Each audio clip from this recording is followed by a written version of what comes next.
welcome to another episode of the DC Comics Chronicles. As always, I'm your host, Adam, and with me is my co-host, the Emerald enthusiast himself, Donnie. Donnie, how's it going?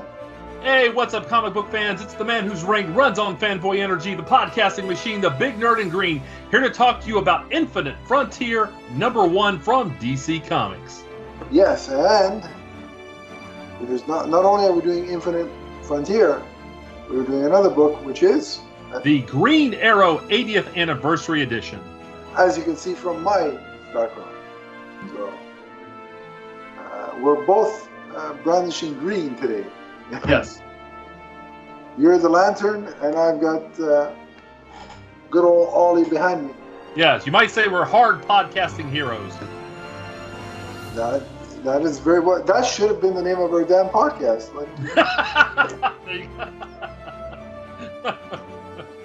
Well, you know, sometimes you miss opportunities, and that might have been one of them. But anyway, yeah.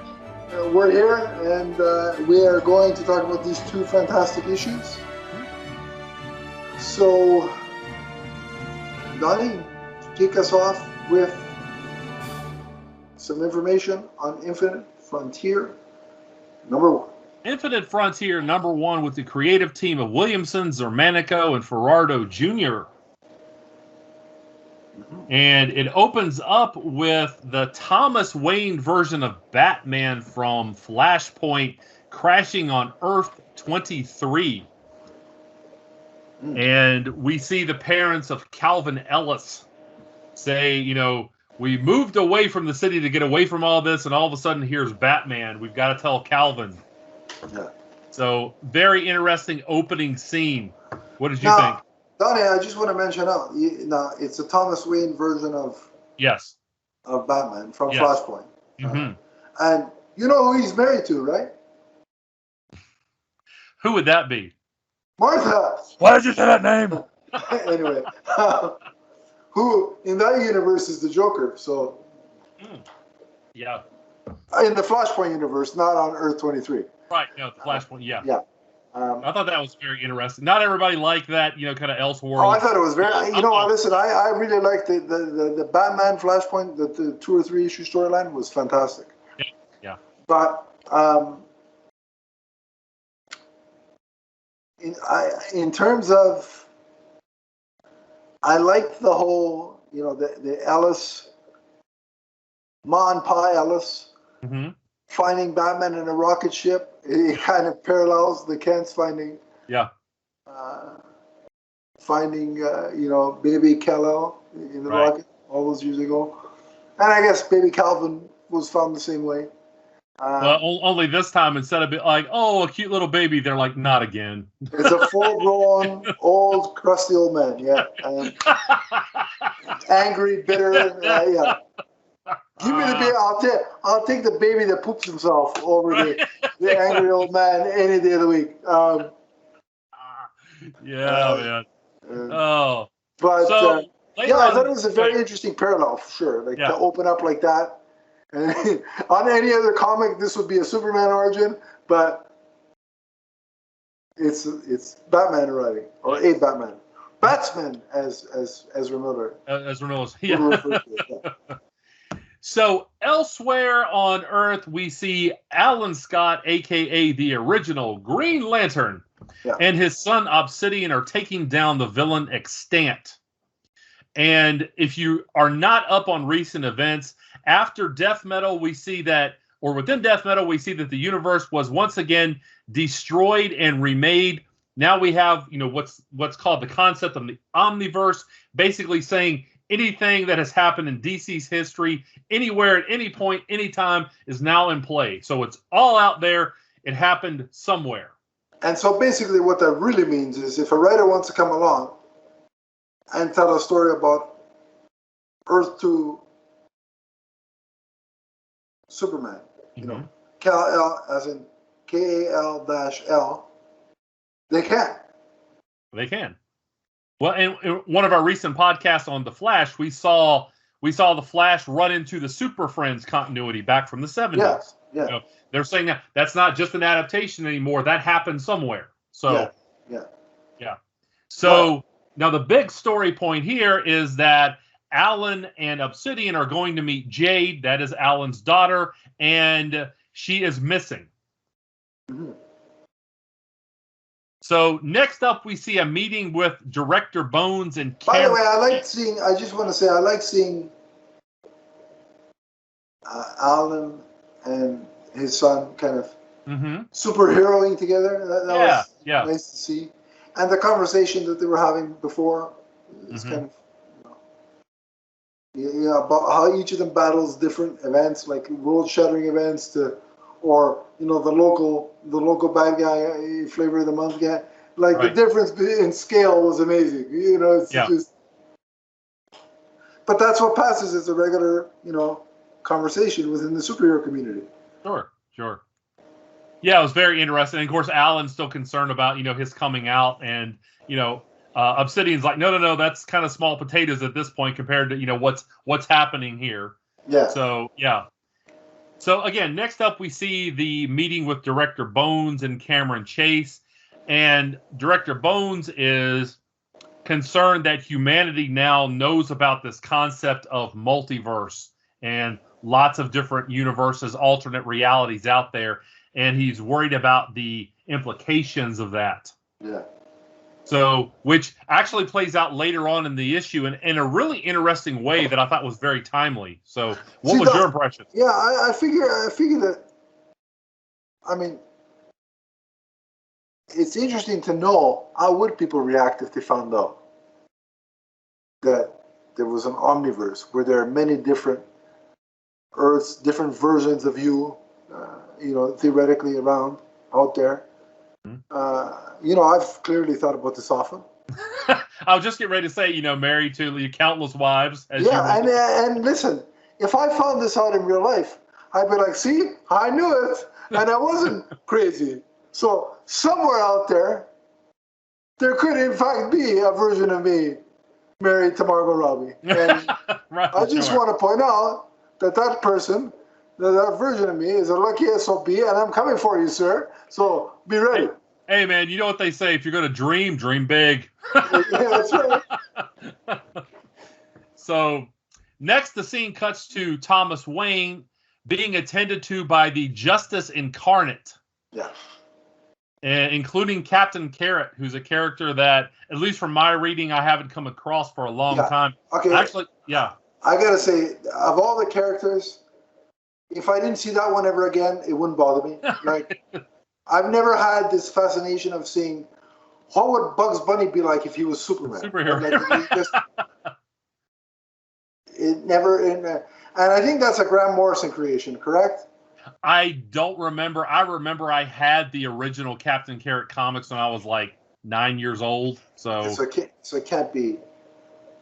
Yeah. So I mean, it would have been a long time. Yeah. Grant Morrison brought him back, so I will blame Grant Morrison for that. Yeah, I remember having like the first I don't know, a few issues of that, whatever, which entertained me at the time, not so much now. Right, however, this is an interesting group led by Calvin Ellis, aka President Superman. So we also see that Barry is running through the multiverse, and he ends up on Earth Omega. So what did you think of that, sir?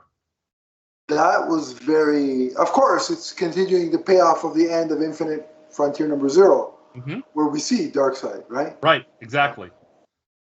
And now Flash is coming to the realization that, oh crap, we're in deep trouble. Yeah. Like I think the heroes, by heroes I mean the Justice League, thought that they had vanquished Darkseid, or that the problem was dealt with. Right.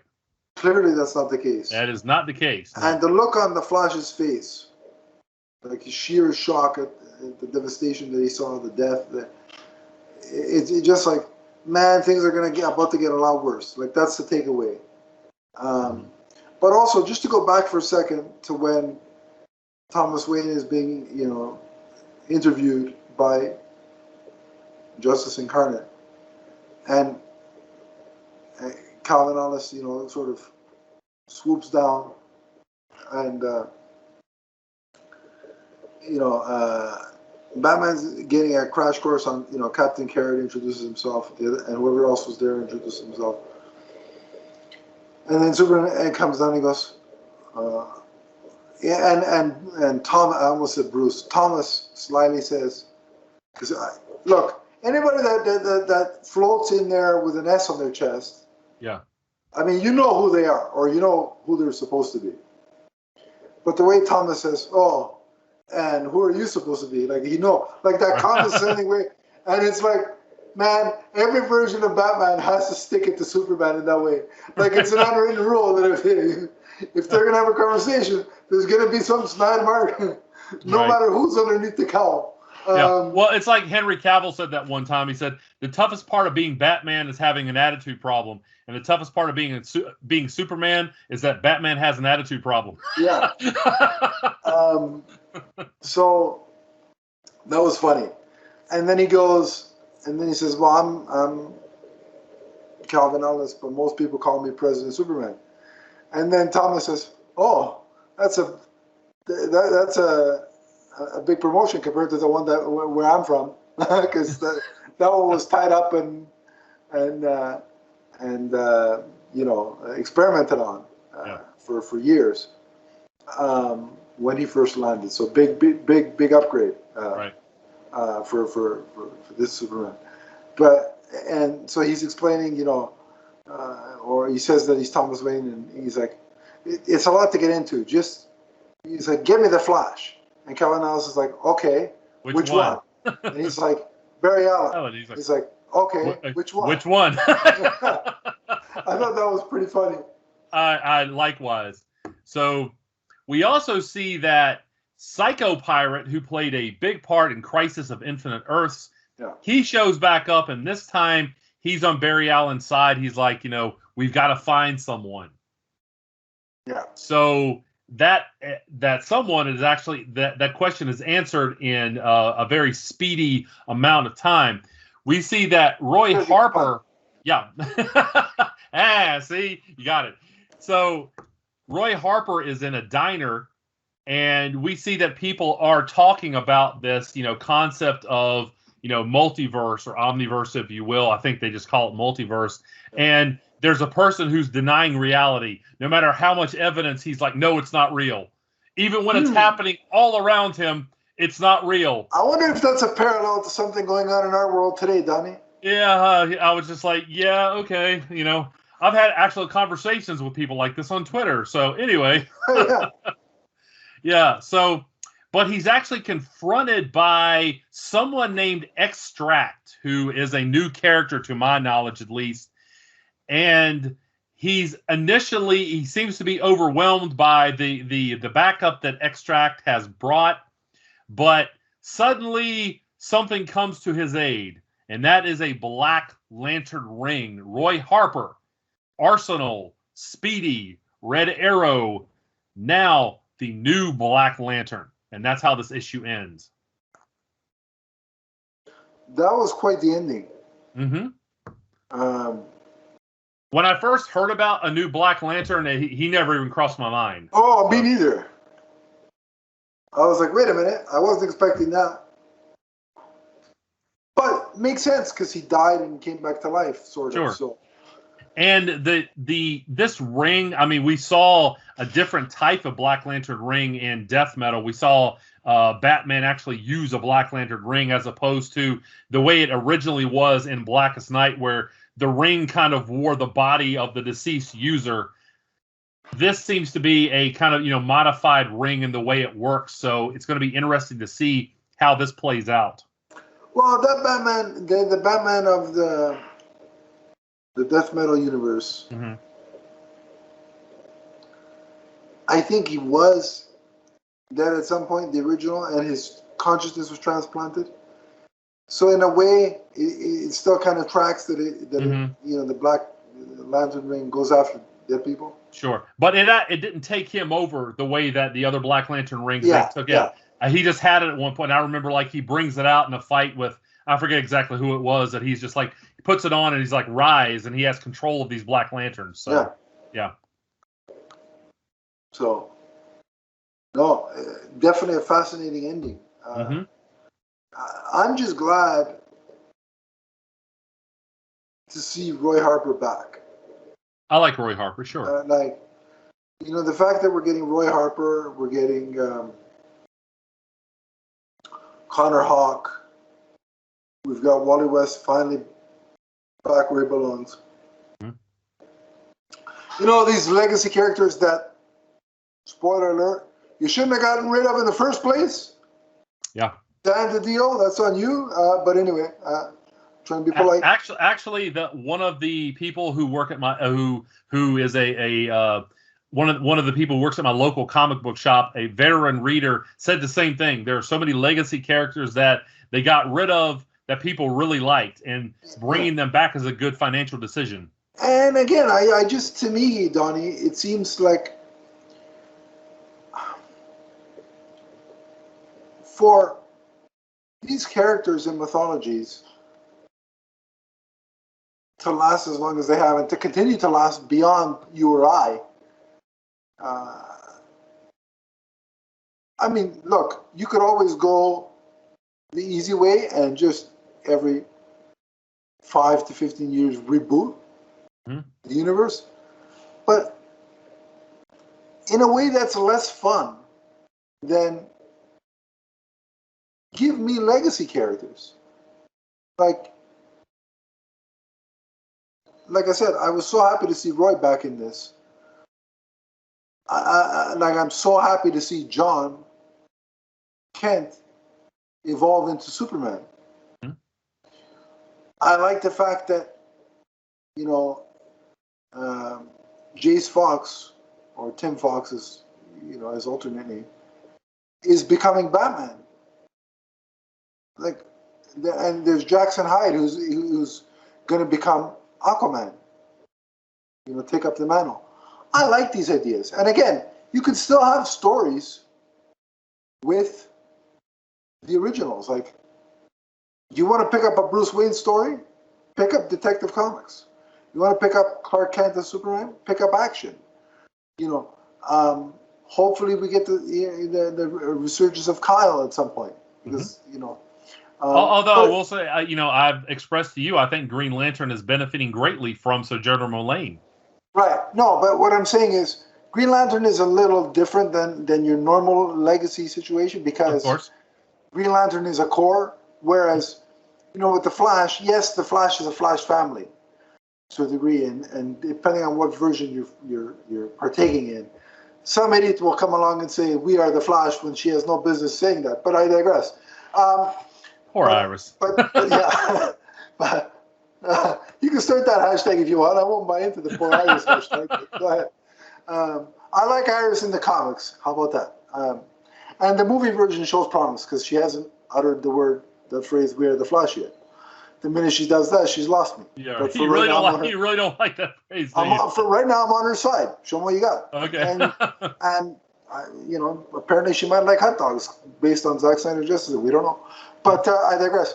But so Green Lantern is a little different. But with somebody like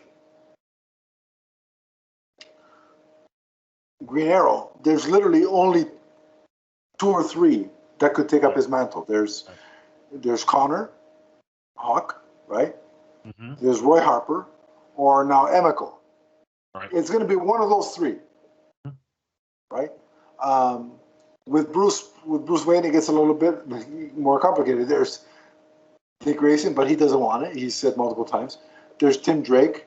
There's Damian Wayne. God help us all if he ends up being bound.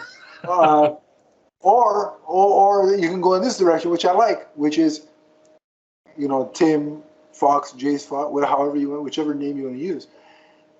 I think these kind of stories, they just add to the legacy of DC. The cool thing about DC is its ability to tap into 2 things: the multiverse and legacy characters. Mm-hmm. Yeah. And to me, wiping that away in favor of a brand new number 1 or resetting the universe, I don't think that's the smart way to go. Like, look, if you want to have a modern day reset of your universe, do what Marvel did and come up with Ultimate Spider-Man, Ultimate X-Men, Ultimate, the Ultimates. Do that. Sure. Like sure. You know how DC is doing the Earth One graphic novels? Mm-hmm. That's what that's for. Okay. In my opinion. But don't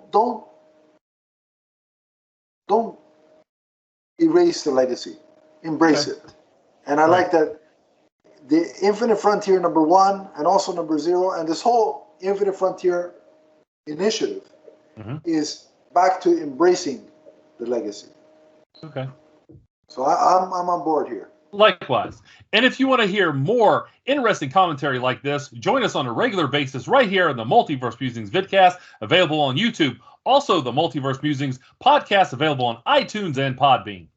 So, Donnie, before we move on to our Green Arrow special, is there anything else you want to say about Infinite Frontier #1 before we rate it? No, it was a setup for a lot of different things, and I really liked the pace at which it moved. So, yeah. So, what would you rate it out of 5 for writing, 5 for story? Art 4.5, writing 4.5 out of 5. Yeah, I'm going to agree. It's a 4.5 across the board. For a story that is dealing with the revelations of the Omniverse and having appearances by people on different Earths, I thought it was surprisingly new reader friendly. Good point. While offering some payoff and advancement of the story for people who know about the multiverse / omniverse, and also for the people who have read Infinite Frontier #0. So again, it works on both levels. You can read it as a newbie, or as a long-term fan wanting to continue the story that was set from Death Metal and Infinite Frontier #0. It works both ways. So yeah, 4.5 on both writing and art for me. All right. So on to the next book. Yes, we're going to move on to the Green Arrow 80th Anniversary Edition 100-page spectacular. Now, there is a huge amount of people, creative talents involved in this. We're going to put up the graphic crediting everyone at the end. I'm just going to read you quickly the names of the stories or a graphic, or we'll write it in the YouTube description. We'll put Sure. So the stories within this issue: The Disappearing Bandit, Punching Evil, Who Watches the Watchtower, Just the Usual Sort of Stuff, The Arrow and the Song, 1, Green Man and Autumn Sun, Star City Star, Happy Anniversary, The Sympathy of the Woods, The Last Green Arrow Story, and Tap, Tap, Tap. Yeah. A lot of stories in this one, a lot of shorter stories. It wasn't, Venom recently had like a 200th issue where it was one sequential, connecting story all the way through from start to finish. This wasn't that. It was more of an anthology of shorter stories. Right. Which is why, if you're looking for a big sprawling story, you're not going to get it here. This is not that kind of issue. It's a celebration of Green Arrow throughout his history. So, right, yeah. I really like that first story quite a bit. The Disappearing Bandit. Yeah. It was old school, like 40s comic book style and art. Like it wasn't a reprint from the 40s. It was a modern story, but it was told in the way that you tell that kind of story. And the art echoed that. It reminded me a lot of the 60s Batman series if it had Green Arrow. I don't know if you got that vibe. I see what you're saying. Yeah, I mean, it was a lot of that same type of storytelling, very kid-friendly, very mainstream. But I liked it as well. We get this Golden Age flavor with Green Arrow and Speedy, a.k.a. Roy Harper, about whom we just spoke. And they hear about heists coming from the Disappearing Bandit, and they decide to use their trademark trick arrows to take him down. And so they use one that covers him in multicolored paint. But before he goes to jail, he takes one of the arrows, hoping that he can use it to discern Green Arrow's secret identity. What he wants to do is trade it to a crime boss in exchange for his bail. But Green Arrow is one step ahead of him because he's somehow modified and copied his tech that the bandit was using to make the arrow disappear before he can trade it. That was pretty cool. I like that. Again, very colorful, very kid friendly. Definitely kind of a blast from the past. That's the kind of storytelling I'm used to when I was a child. So yeah. And like I said, it reminded me straight away from the '66 Batman. Mm-hmm. And for me, I grew up on watching reruns of that as a kid. Coming home from school. So I always said anything that reminds me of that is fun for me. So I enjoyed it. I also enjoyed the second story quite a bit, where it's Oliver gets roped into training, fight training. This actually featured my favorite art from the issue. I really like. Yeah, I liked how both Wildcat and Oliver were drawn here. So, was this the issue that Tom Taylor and Nicholas Scott did? I think it was. Let's see who did this. Let me see who did this story. Yes, Tom Taylor and Nicholas Scott. Yep, yeah. Punching Evil. Again, first of all, let me just say, Tom Taylor can write.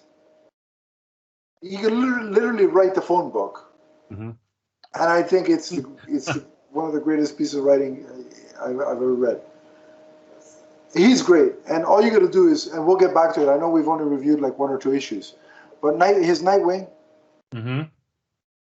We got to catch back up with that because it's been great, Donnie, and the fact that he's handling the John Kent Superman book has me, grinning from ear to ear. I'm so excited. And Nicholas Scott's one of the best in the business. Her art is fantastic. Yeah. But so yeah, Oliver gets roped into training with Wildcat because he basically Black Canary is concerned that he only knows kind of how to fight from a distance with weaponry, that he's not good in a hand-to-hand conflict. And so she wants him to learn hand-to-hand skills, and Wildcat beats the snot out of him for several pages, although he does avoid taking it to the face for Black Canary's sake. He's like, I didn't want to mess his face up. He's pretty, so I'll save that for you. Yeah, I'll spare the face here. So. But like his whole motivation for learning how to fight hand to hand is, well, I want to fight side by side with Black Canary because I want to be close to her. Sure, makes sense. That's very romantic. That's very sweet. Yeah. And by the way, this is the kind of relationship. This is Oliver Queen's Lois Lane. All right, it's Oliver and Dinah. None of that Felicity, Olicity garbage. None of that hashtagging BS. The shipping. No, it's Oliver and Dinah. That's it. Done. Right. This is the couple, folks. Deal with it. And then she says, "We are Green Arrow." Just kidding. Oh God. But the part that I was like laughing for about 5 minutes was early on in the story where Oliver's protesting. Oh, I don't really need to do this. I'll just make trick arrows and this and that. And then Batman comes out of the lock, presumably the locker. Yeah. And all of a sudden Oliver's like, well, and then Wildcat's talking to Batman like, he comes in, he still trains once a week, and so Oliver kind of like out of jealousy, well, if Batman's going to do it, I'm going to do it too, and I'm going to try and one up him, right? Yeah.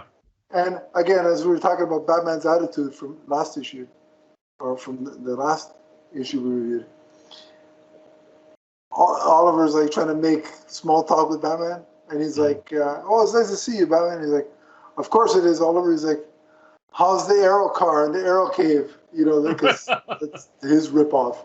Yeah. Oliver's ripoff.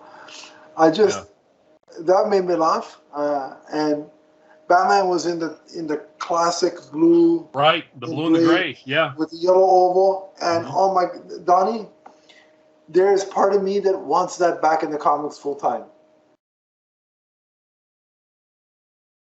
Well, a lot of people like that classic suit. Right. So, However, back in this story, we see that a character named Yellow Wasp crashes the party and shoots Wildcat in the head, seemingly killing him. And then we see the genesis of the boxing glove arrow, because Oliver's in a situation where he has to act fast, so he kind of cobbles together the boxing glove with the hilt of the arrow, and he shoots it, and that's how he takes Yellow Wasp out. Yeah. So, and as for Wildcat, it seems he's only mostly dead. There's a difference between mostly dead and all dead. Yeah. He's apparently got 6 lives left. Right. I don't know how this happened, Donnie. Like, did he go through the same thing Michelle Pfeiffer's Catwoman did? I don't know. Yeah, it's been a while since I read Wildcat, but yeah, so. But I'll roll with it. Why not? It's comics. Another story that kind of spoke to me quite a bit was I'll just say, and I won't stay long on it because I really didn't care. This was my least favorite story. Mm-hmm. Was the one with the song? What was it called? It was called. Was that the Sympathy of the Woods? No. The Arrow in the Song. Yeah. That was a song by. That was a poem by Ralph Waldo Emerson. Yeah. Okay. Well, that might have been a great poem, but I just didn't care about it in the story. Excuse me, Henry Wadsworth Longfellow. Yeah. Sure. Well, right. I mean, like I said, the poem on itself is great. It's fine. It's just as the backdrop to that story, it was kind of. It was a lull for me. It was like, I liked it because I actually remember, studying that a little bit like in elementary school. So. Fair enough. But it was literally my least favorite. Okay. The art was nice, though. I did like the art, so I will say that. In its favor, I thought the art was good. But I really like, what was really sort of very poignant and very timely? What? Was the Roy Harper story. Mm-hmm. Where basically Roy is on assignment, like he's scoping out, like he's in the field, essentially. Mm-hmm. That's the word I'm trying to look for. And basically he's called and he's like, you have to help us put your kid to bed because we're babysitting, and all she wants to hear is the story about the what was the name of his daughter, Leon? No, his character. The character, when he tells the story, he calls himself the Native American name that they. Oh right, yeah, I forget exactly what he said there, but yeah, that was the that was the story about his being raised by the Navajo. Yeah. And so it's telling that story, and it goes through everything from Oliver agreeing to take him in after his mentor, the member of the Navajo, died. So Oliver agrees to take him in, and it talks about their partnership and how eventually Oliver went away on his journeys with Green Arrow in Hard Traveling Heroes, which you alluded to at the top of the show. Yes. Massive run. Love that run. Yeah, it's great. And then also it talks about his drug use, Mm-hmm. And it talks about that portion of his history and how he died and he came back, and how him and Oliver have mended fences. Mm-hmm. And the book ends on a very nice note where Oliver, Leon, and Roy are sitting together. Yeah, having some nice family time. Yeah, as a family, and I really liked it. I love how he called in the story. Green Arrow was called Green Man. That was kind of funny. And how shocked that Oliver was that Roy had told his kid about his drug use. Mm-hmm. Right? Like even at that young age. Mm-hmm. But Roy's whole thing is, I want complete honesty with him. I don't want, which is kind of cool. So I really like that story, like the family angle. Right. of that story, and also the highlighting of the Navajo, tribe, because in today's day and age, we're seeing a lot of mistreatment of Native communities.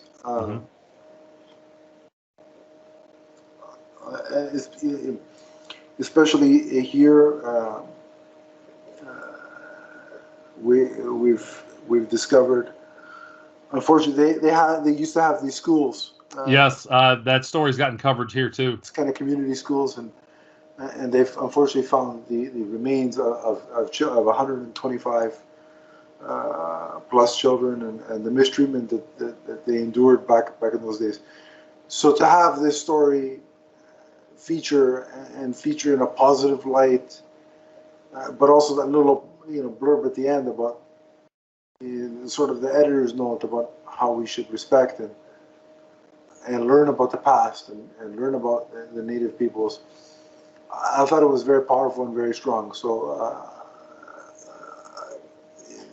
it was a really hard-hitting issue, but also emotionally rewarding in the sense that the moral of the story is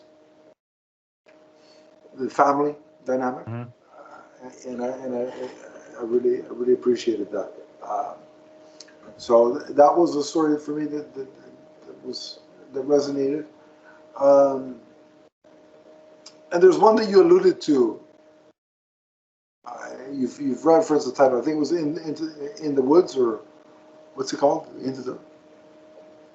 Let's see the names of this story.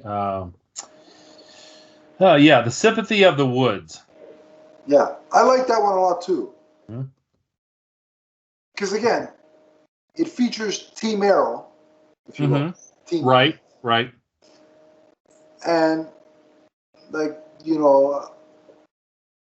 whole thing is Oliver and Dinah have had a disagreement. Right. An argument. Oliver's gone off into the woods to sort of vent and just let out frustration. And he's being hunted by Merlin. And he would have also almost been shot by Merlin had it not been for the intervention of Team Arrow. So that includes Dinah, Emiko, and Diggle. Yeah. Diggle. Yeah. And I like how they all saved him. And I like how, again, the message is family. What did you think? What did you think of those? Yeah. Oh, I definitely like that story. There wasn't any story in here that I particularly disliked at all. I should mention, let's talk a little bit about each one. The the third story, we see Green Arrow in his iconic costume, and I think it was called Who Watches the Watchtower? That was a good one, too, yeah.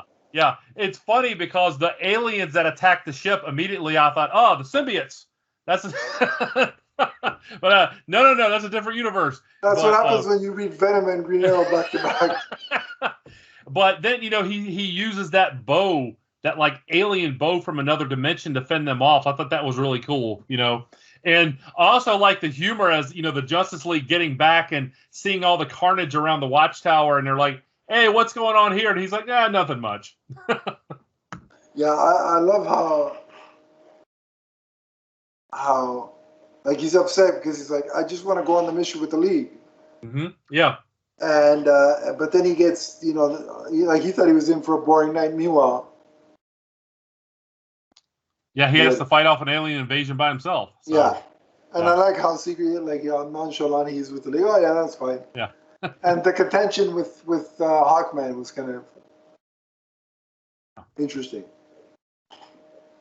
So we also get a story. It's Green Arrow and Shadow. They intervene to stop human trafficking.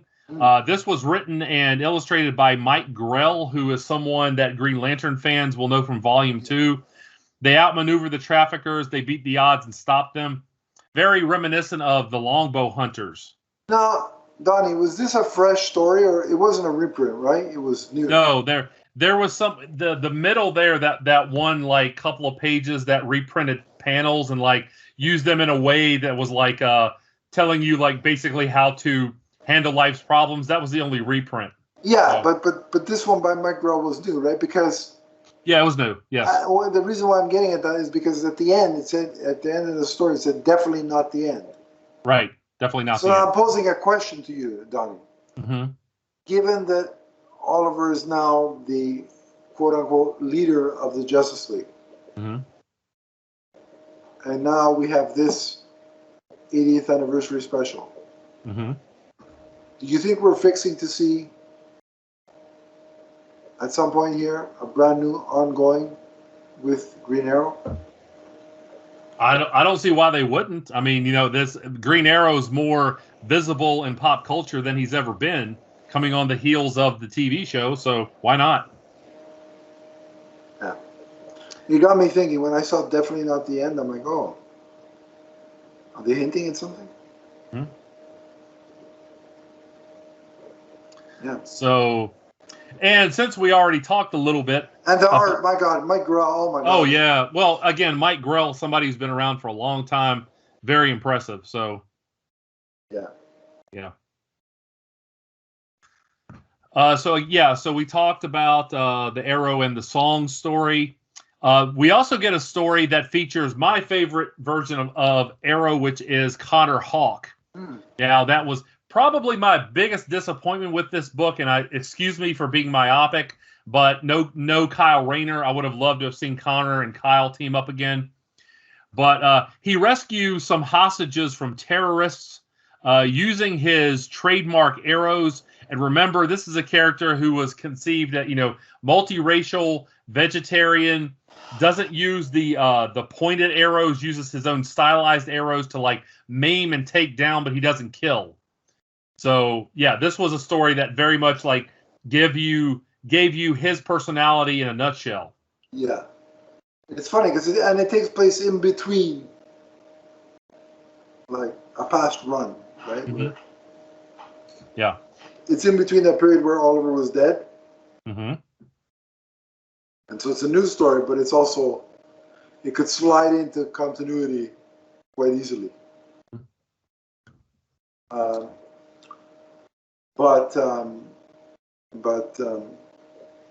Yeah, it was a good story. I liked it. Again, it would have been nice to see Kyle, but right. So we get another story, and that is Oliver clashing with human traffickers again, but this time he's tracking a girl who's a metahuman. And he comes into conflict with some very well-known villains, Count Vertigo and Onomatopoeia. And we get a hard-traveling hero's callback with Hal Jordan intervening, questioning Oliver's methods. Oliver gives him a headbutt, takes him out. And he's able to kind of save the girl by convincing her that he's on her side, convincing her of his intentions. That seems to be a theme, Donnie, about, we covered this when we talked about, we did a spotlight on Hal Jordan. Mm-hmm. Hal getting hit in the head. It happens a lot, especially in Volume 2. Happened a lot. Is something. I mean, if you did concussion tests on Hal Jordan, I'm sure you'd find some evidence of a concussion. I would think so. Although the rings have healing properties to their wilders. So yeah, that's true. Yeah. Right. And you know what I like about all these stories, pretty much. What's that? Dude, with Green, except for the alien one, I guess. But most of them are down to earth. Oh yeah. The evil that he's confronting is down to earth, like human trafficking, drug trafficking. Mm-hmm. That's the kind of stuff Green Arrow is largely tackling. I dig that. And that is a message to Warner Media and DC Films that if you ever made a Green Lantern film, you wouldn't need a ridiculously high budget. No. And apparently, Journey Smollett-Bell, who played Black Canary, is available because Lovecraft Country. I think you meant Green Arrow, not Green Lantern. Did I say Green Lantern? You said Green Lantern, yeah. With Green Lantern, you wouldn't need a huge budget. Yeah. Green Arrow, you don't need a big budget. No, not at all. No. Journey Smollett-Bell, who played Black Canary in Birds of Prey, might be more available now because Lovecraft Country is not returning for a second season. So HBO Max, I don't know, a Green Arrow movie with Oliver and Black Canary, make it happen. Sure. And this time, put him with Dinah Lance. I don't want to see Chloe Sullivan from Smallville hook up with him, and I certainly as hell don't want to. That's definitely, especially that version of Chloe Sullivan. That's out of the question now. And I definitely don't want to see Felicity Smoke. Give me a good grounded $50 to $60 million HBO Max movie or show. Journey Smollett Bell and whoever you want to cast as Oliver Queen. Come on, make it happen, Warner Media. Hey, sure. But continue on. Okay, so we hit on the story with Merlin the Dark Archer, and there was also a story where, what was it? Their anniversary, Green Arrow and Black Canary. They were having a fight with one another. I love this one. Yeah, and Oliver is captured by Deathstroke, and of course they have to put their differences aside and work as a unit to take him down. So yeah, that was a fun piece of character development there. Yeah, their relationship banter is the best. Yeah. Well, I mean, they're iconic. Come on now. Yeah. And Deathstroke is like, you guys make me sick. I love the commentary for the Chiefs. And that's where you, by the way, and that's who you use as the villain in my proposed Green Arrow, Green Lantern, or Green Arrow, Black Canary movie. Yeah. You use Deathstroke. Since everybody's banging the door down to have Joe Manganiello come back as Deathstroke, which I wouldn't be opposed to. I actually quite like his casting. Right? Mm-hmm. But I don't need to see him as a Batman villain. I want to see him as a villain for Oliver Queen. Sure. Speaking of villains, the story, The Final Days of Green Arrow, where he goes back to the island, which villain was it that he thought he was going to come in conflict with? I wasn't sure. He mentioned him in the story. I'm sorry for not forget, but anyway, it actually doesn't happen. We see a very old Oliver Queen, and I think it's called The Last Days of Green Arrow. Yeah, it's basically Old Man Oliver. Right. He goes back to the island, and he's preparing for this battle, and then it kind of like leaves you with some questions to kind of fill in the answers yourself, because he is all of a sudden having this conversation with a younger version of himself. Yeah. And, kind of making peace. And so, are we wondering, is this an Oliver from another dimension? Is he having a vision? Is he dreaming or something or other?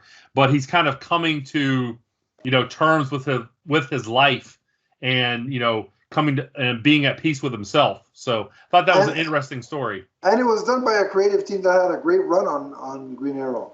Mm-hmm. Jeff Lemire and Andrea Sorrento, I think it is. Yeah. I love the story. It was great. All right. Well, the last story. I got to mentally prepare myself to talk about this last story. As good as all these stories were, the last story, even though it's not a Green Arrow story directly, one of the biggest contributors in Green Arrow's history was Dennis O'Neil, who passed away a little over a year ago. And this story, who was written by his son Larry, it absolutely blew me away. This was one of the most emotional things I've ever read, because this was a retelling of Dennis O'Neil's life in a way that was absolute genius. There wasn't any actual dialogue. It was word balloons, but like conveying concepts, creative concepts, and ideas that Denny O'Neil thought about at different points in his life. And you saw so many different things. You saw his time at DC. You saw him as a young man. You saw his military service. You saw him.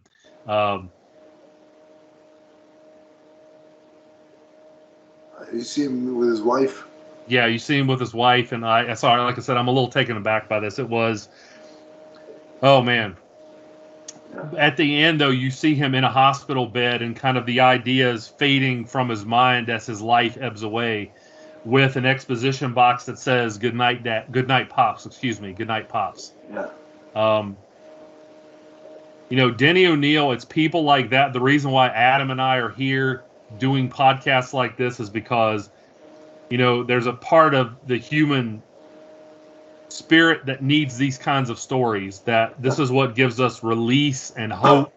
And it's people like Dennis O'Neil who comes along with extraordinary talent and makes something like Hard Traveling Heroes. It makes something like his extraordinary Batman run.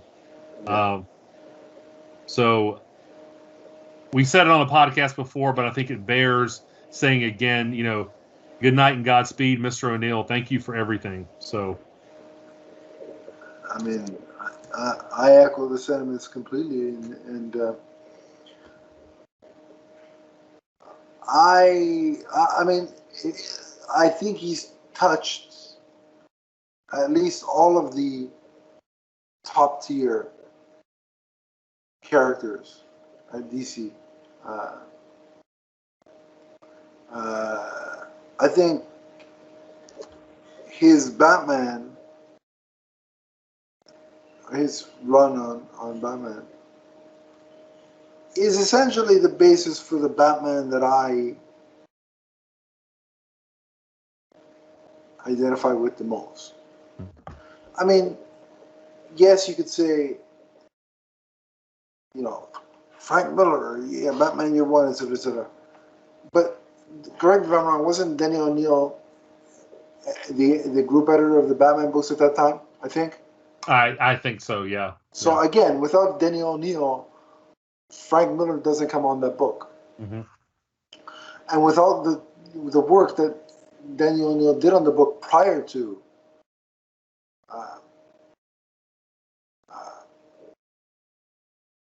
Frank Miller coming on,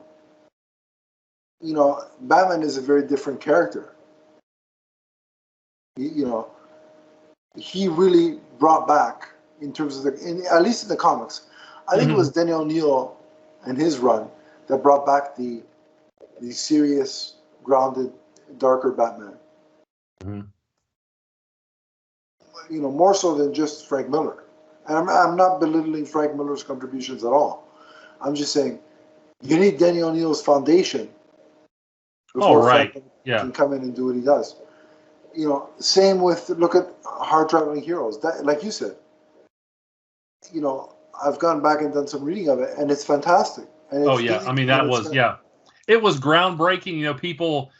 There was a time when people said the comic books couldn't say anything important, that it was all, just kind of artificial fluff stories. Well, if you read something like Hard Traveling Heroes, you absolutely cannot say that, because Denny O'Neil touched on some of the, biggest, the most important areas of life, things like racism and drug use. Yeah, we covered that in our talk about Jon Stewart, remember? Yeah, right. So, he had a big influence on several characters that I podcast about. So, and I remember whenever he was on, like, doing an interview, for one of the special features, that accompanied one of the movies or the DC documentaries or what have you, I could listen to that guy talk about these characters for hours. You can't fake that kind of enthusiasm. I mean, the guy lived and breathed stories, and you just have to respect that, for not only for people like us, but for generations in the future who will enjoy these kind of stories. So I know, and I think maybe at some point down the road, you and I could maybe comb through some of his Batman run and some of his Hard Traveling Heroes run. We'll do do some retrospective on that. Speaking of Hard Traveling here, I had to get of course, I got the Neil Adams cover. Let's be honest, Donnie. When I saw the variants, the first one I said, okay, Donnie's getting that one. That was it. But again, just that last page, the one that you alluded to, it's just so powerful, because in that hospital room were all the heroes and villains that he had a hand in shaping. Yeah, the Joker was there too. Yeah, and revitalizing. We're all there, and so I hope that he is resting well and looking down wherever he may be,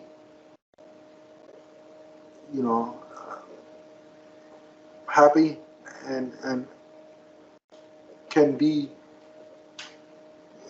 I guess, content in the knowledge that his contribution is present still and will be everlasting, I think. He made a lot of people's lives better, and his work will continue to do so. And so I think that's a good note to sort of wrap this up. So overall, Donnie, I guess let's do it as an overall book. Right. Story, art, as a whole, how would you... I'm going to give the art a perfect 10 because there were so many various styles, or 5, excuse me, perfect 5 out of 5. And, the writing, there were a couple stories that wouldn't be specifically my cup of tea, but I'm going to give it a 5 because I think for people, if you are a big Green Arrow fan, if you really liked any of the various runs and you pick this up, you're going to get the flavor from that particular era at some point in this book. So, again, if you're a Green Arrow fan, this is something that I think you're going to want to pick up. So, right.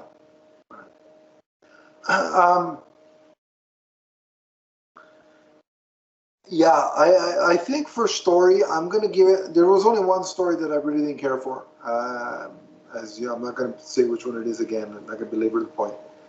It just wasn't my thing. I didn't care for it. So for that reason, I'm going to knock a half a point off. I'll say 4.5 out of 5 for the writing story. But for the art, like so many different styles, but each page looked beautiful. And I was engrossed by each story because of the artwork. So that gets a 5, full 5. This was a great love letter and look back and retrospective on the Green Arrow character. And more than anything,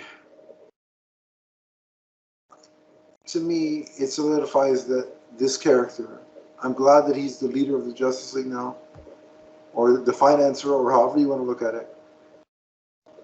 But this character needs a new solo book. And that's what this book highlighted for me. And